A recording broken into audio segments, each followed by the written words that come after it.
প্রসেনজিৎবাবু, বাংলা নিউজগ্রাফে স্বাগত।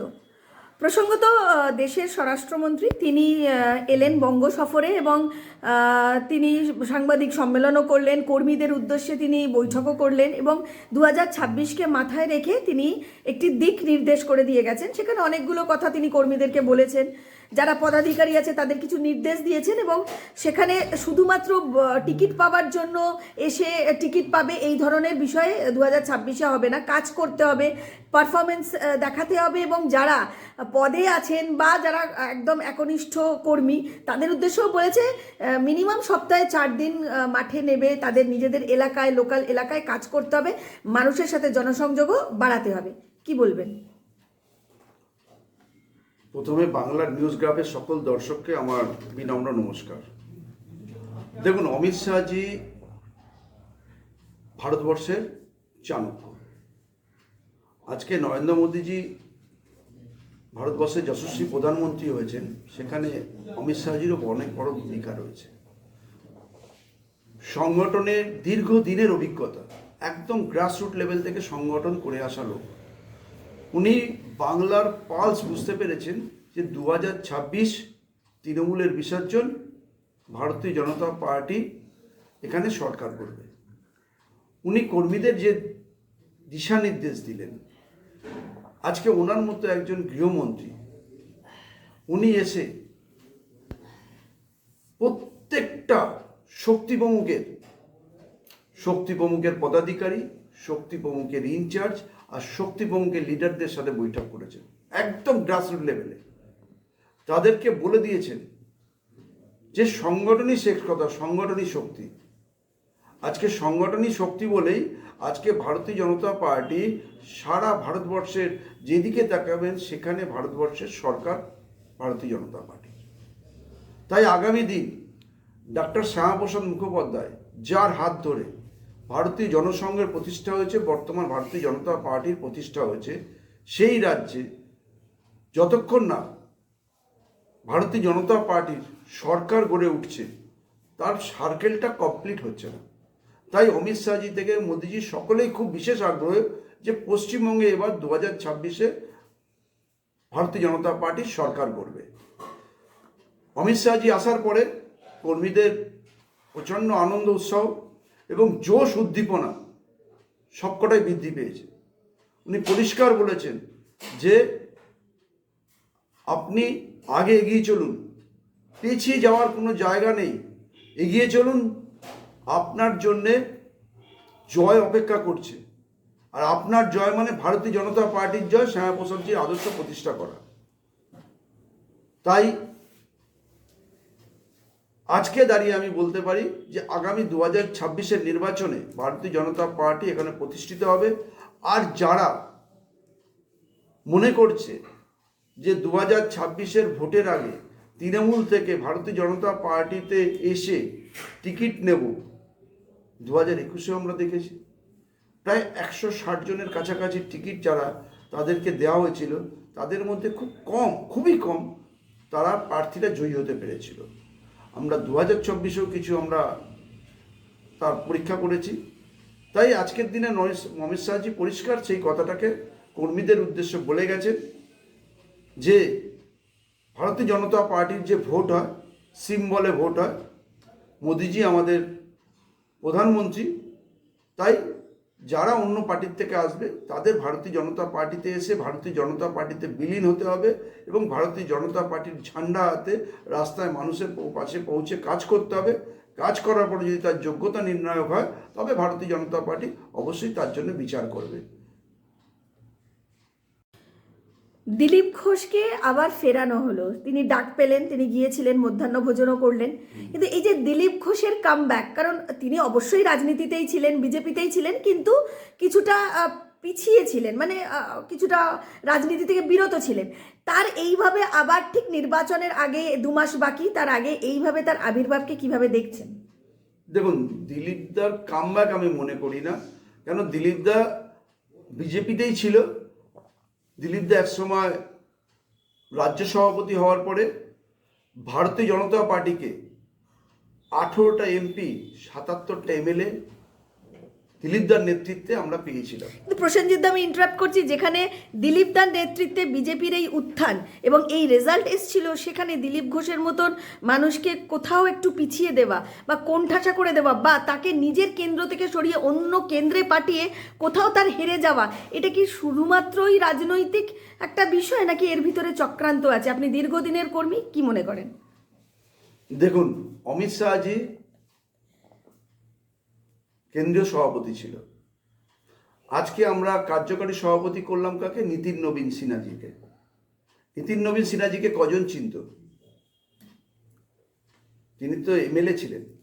এটা একটা বহমান প্রক্রিয়া। বিজেপিতে দিলীপ দা একসময় সভাপতি ছিল, আজকে তার অন্যজন সভাপতি হবে, এটা বহমান প্রক্রিয়া। আমরা অমিত শাহজিকেও গৃহমন্ত্রী করেছি, তাকে আমরা সভাপতি, কেন্দ্রীয় সভাপতি, অনেকেই বলবে ব্যাক করা, এটা হয় না। কারণ হচ্ছে বিজেপি সবসময় সামনের দিকে তাকিয়ে থাকে, নতুনদের সুযোগ দেওয়া, নতুন লোককে নিয়ে আসা, তাদের চিন্তা ভাবনাকে বিকশিত করে ভারতবর্ষের উন্নয়নের সাথে তাকে মিলিয়ে দেওয়া, এই চিন্তার ফল হচ্ছে। তো দিলীপ দা কোনোদিন কাম ব্যাক করেনি। দিলীপ দা অলওয়েজ কিন্তু তার জেতা সিট থেকে তাকে সরিয়ে দিয়ে মানে তার হেরে যাওয়া, মানে এটা কি নিছকই মানে কাকতালীয় নাকি কোনো ষড়যন্ত্রের আভাস আছে? ষড়যন্ত্র তো আমি বলতে পারবো না, কারণ হচ্ছে ষড়যন্ত্র কোনো রাজনৈতিক নেতৃত্বের সাথে, যারা আমাদের ওপরে রয়েছে, যারা আমাদের মার্গদর্শন দেয়, আমি মনে করি একটা বড় আইডিওলজিক্যাল সামনে রেখে আমাদের সকলের লড়াই চলছে, বড় আইডিওলজিক্যাল লড়াই। ঠিক আছে, 2014 আগে আমরা যদি টিকা পরে রাস্তায় বেরোতাম, আমাদেরকে সাম্প্রদায়িকের নাম দিয়ে দেওয়া হতো।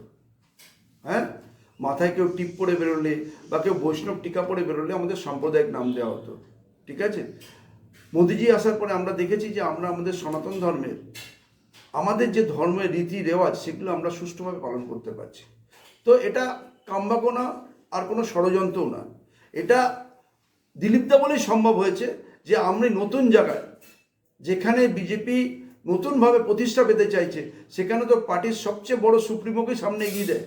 আজকে মোদিজি তো গুজরাটে ছিল, মোদিজিকেও গুজরাট থেকে বেনারস পাঠানো হয়েছে, সেখান থেকে সিট নিয়ে বেনারস থেকে জিতে এসছে। এটা আমাদের যারা টপ টিমের প্লেয়ার, যারা মানে আমাদের মানে রাজনৈতিক দিক থেকে দীর্ঘদিনের অভিজ্ঞতা, তারাই সামনে দাঁড়িয়ে ব্যাট করে, বা তারাই সামনে দাঁড়িয়ে লিডিং ফ্রম দ্য ফ্রন্ট, নেতৃত্ব সামনে দাঁড়িয়ে দেখিয়ে দেয় যে হারা সিটকে কিভাবে জেতাতে হয়। সেখানে হয়তো দিলীপ দা কিছুটা মার্জিনে হেরে গেছে, কিন্তু দিলীপ দা আমাদের সকলের নমস্য ব্যক্তি। মানে ফিরে আসতে এই 2026-এ কিছুটা হলেও আবার সেই আগের মতো বিজেপির একটা যে মাইলস্টোন ঠিক করে এগিয়ে যাওয়ার ব্যাপারটা ছিল, এই যে একত্রিত, একদিকে শ্রমিক দা, একদিকে দিলীপ দার আবার সক্রিয় হয়ে ওঠা, হ্যাঁ, এই যে টিমটা, আবার আপনারা যারা পুরনো কর্মী তারা মাঠে ময়দানে নেবে, তাহলে 2026-এ অমিত শাহজি যে নির্দেশ দিয়ে গেছেন বা যে দিকটা দিয়ে গেছেন, সেখানে সাফল্য হবে আশাবাদী। একদম একদম আপনি বলুন, 200 সিট বলেছে, আজকে শুভেন্দুদা বলছে 220। ঠিক আছে, আজকে দিলীপ দা, কিন্তু এই ইসবার 200 পার আগের বারেও তো বলেছিলেন, সেই 200 পার তো একটা নির্দেশ তখনও ছিল, কিন্তু সেই মার্জিন অবধি পৌঁছানো দূরের কথা, গ্রাফ আরও নিচে নেমে গেছে। হ্যাঁ, দেখুন, পার্টি একটা ডিসিশন নিয়েছিল। পার্টি কোনো একটা ভোট যুদ্ধে যখন লড়ে, তখন 2, 3, 4টে অপশানকে সামনে রেখে লড়ে। হতে পারে তার মধ্যে থেকে 2টো বা 1টা অপশন বা 3টে অপশান যেটা মানুষ আমাদের গ্রহণ করেনি, তার জন্য হয়তো আজকে আমাদের ড্রাফট পড়েছে। কিন্তু রাহুল দা, দিলীপ দা, এরা সকলে, শুভেন্দু দা, আজকে শ্রমিক দা, এরা দীর্ঘদিনের রাজনৈতিক অভিজ্ঞতা, এরা বারবার রাজনৈতিক লড়াইতে হারবে এটা আমার বিশ্বাস নেই। এবং যেভাবে আজকে অমিত শাহজি এসে প্রত্যেকটা জিনিসকে সুচারুভাবে একদম সবাইকে নিয়ে যেভাবে বসে একটা সাংগঠনিক দায়িত্ব দিয়ে এবং সাংগঠনিক টিম তৈরি করে দিয়ে গেছে, আমার বিশ্বাস 2026 ভারতীয় জনতা পার্টি পশ্চিমবঙ্গের মানুষের, নাগরিকদের উন্নয়নের জন্য তারা সরকারে আসবে এবং দায়িত্বভার গ্রহণ করবে। এসআইআর, ভারতীয় নির্বাচন কমিশন একটা স্বায়ত্তশাসিত সংস্থা, সেখানে রাজনৈতিক কোনো প্রভাব বা প্রতিপত্তি ভারতীয় জনতা পার্টি কেন্দ্রীয় সরকারে যারা আছে সেটা কোনোভাবেই হস্তক্ষেপ করে না। এসআইআর 2002-এও হয়েছিল। এসআইআর একটা বহমান প্রক্রিয়া, যেটা স্পেশাল ইনিশিয়েটিভ রিভিশন। আজকে এসআইআর মাধ্যমে আমরা তো দেখতে পেলাম যে পশ্চিমবঙ্গ থেকে প্রায় 58 লক্ষ লোকের নাম বাদ গেল। আজকে এই যে 58 লক্ষ নাম বাদ গেল, আজকে যারা জীবিত, যারা সেখানকার ভূমিপুত্র, তাদের ম্যান্ডেট চেঞ্জ হয়ে যাচ্ছে। আজকে বড়নগরের ক্ষেত্রে বলি, প্রায় 31,000 নাম বাদ গেছে। বিগত দিনে ভারতীয় জনতা পার্টির প্রার্থী এখানে 8,500 ভোটে পরাজিত হয়েছে, 8,500 ভোটে পরাজিত হয়েছে। আজকে এসআইআর 31,000 যে ভোট নাম বাদ গেল, এই 31,000-এ প্রায় 80%-এর ওপরে যদি ভোট পড়ে থাকে, তাহলে এরও 80% ভোট পড়েছে। তাহলে এই 80% যে ভোট, 30,000-এর প্রায় 24,000 ভোট, এই 24,000 ভোট কখনো ভারতীয় জনতা পার্টির ভোট বাক্সে পড়েনি, না বামপন্থী কংগ্রেস জোটের ভোট বাক্সে পড়েছে। এটা পড়েছে সরাসরি বর্তমান যারা প্রশাসন আছে, তৃণমূল সরকার, তাদের ভোট বাক্সে পড়েছে। তাহলে এই 24,000 ভোট বাদ দিলে পারে এখানে ভারতীয় জনতা পার্টির প্রার্থী জয়ী হয়েছে, কিন্তু এই ভোটের মাধ্যমে প্রার্থী পরাজিত হয়েছে। তার মানে এখানকার মানুষ যে ম্যান্ডেট দিয়েছে, বড়নগরের ভূমিপুত্র, বড়নগরের নাগরিকরা যে ম্যান্ডেট দিয়েছে, সেই নাগরিকদের ম্যান্ডেটকে ঘুরিয়ে দেওয়া হলো এই ফলস ভোটের মাধ্যমে। তাই এসআইআর প্রয়োজন ছিল। আজকে এসআইআর পরে যারা জীবিত, যারা অ্যালাইভ ভোটার, তারা ভোটদান দেবে।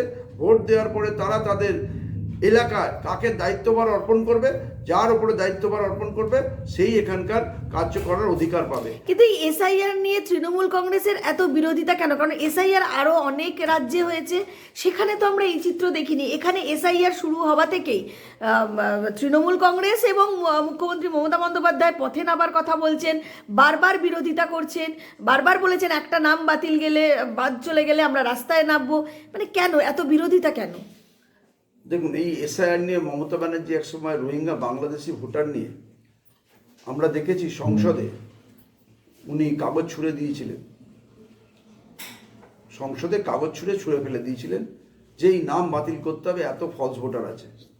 আজকে উনি বুঝেছেন যে ওনাকে যদি আগামী দিন ভোটে টিকে থাকতে হয়, তাহলে এই যে এই ভোটাররা ওনার সলিড ভোটার।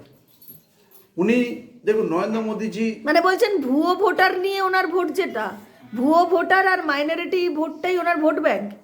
দেখুন, মাইনরিটি একটা ভোট ব্যাংক আছে ওনার, আর ভুয়ো ভোটার যেটা আমরা দেখছি 58 লাখ ভোটার ছিল, যেটা বাদ গেল, এরাও তো ভোট দিয়েছে।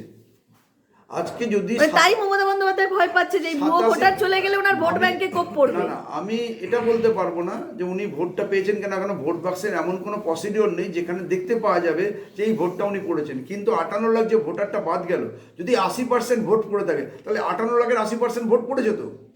যে ভোটার, মৃত ভোটার, যে ভোটারের মানে অবৈধ ভোটার, তারা ভোট দিয়ে ম্যান্ডেট চেঞ্জ করেছে। তো এই যে 58%, যেটা সরকারি আধিকারিক নিয়মে 58,20,000 ভোটার বাদ গেছে, তাহলে যদি 80% বেঙ্গলে পোলিং হয়, তাহলে এই 58 লাখের 80% পোলিং হয়েছে। তো এটা কারা? তো এই জায়গায় দাঁড়িয়ে এই ক্যালকুলেশন দেখাচ্ছে যে আজকে যদি উনি এই ভোটারকে যদি বাদ দেওয়াতে, উনি যদি এতটাই গ্রাউন্ড স্ট্রং থাকতো, তাহলে উনি তো উত্তেজিত হতেন না। আর যশস্বী প্রধানমন্ত্রী নরেন্দ্র মোদীজি উনি বলেছিলেন যে এসআইআর হবে। আমাদের এখানকার মুখ্যমন্ত্রী বললেন এসআইআর করতে দেবো না, এসআইআর হবে না, বাংলা এসআইআর হবে না। তারপরে আমরা কি দেখলাম, বুথে বুথে সব জায়গায় উনি নেমে পড়লেন এসআইআর সম্পন্ন করার জন্য। তার মানে উনি এক সময় বলছেন হবে না, আবার এক সময় আপনার কর্মীদের নামিয়ে দিচ্ছেন। এই জিনিস বাংলার মানুষ মেনে নেবে না। প্রসেনজিৎবাবু, সম্প্রতি আমরা জানি প্যাটিস কাণ্ড নিয়ে তো অনেক কিছু ঘটেছে, এবং অভিজিৎ গঙ্গোপাধ্যায়, যিনি বিজেপিরই এমপি, তিনি এই শ্রমিক গোলদার বা যারা হিন্দুত্ব নিয়ে সেই সময় ওই ঘটনাটি ঘটিয়েছিলেন অনেককেই, এবং যারা সমর্থনও করেছেন, তাদেরকে 4+ বা কুলাঙ্গার, কোট আনকোট কুলাঙ্গার বলে তিনি মন্তব্য করেন। কিভাবে দেখছেন বিষয়টাকে? দেখুন, অভিজিৎ গাঙ্গুলি একজন খুব স্বনামধন্য বিচারপতি, ঠিক আছে, কিন্তু রাজনীতিটা শুধু বিচার ব্যবস্থার উপরে নির্ভর করে না। আপনাকে একজন রাজনীতিবিদ হতে গেলে আপনাকে সমাজের সব প্রান্তের, সব বর্গের, সব ধর্ম, সব বর্ণকে সাথে নিয়ে চলতে হবে। আজকে যে প্যাটিস কাণ্ড,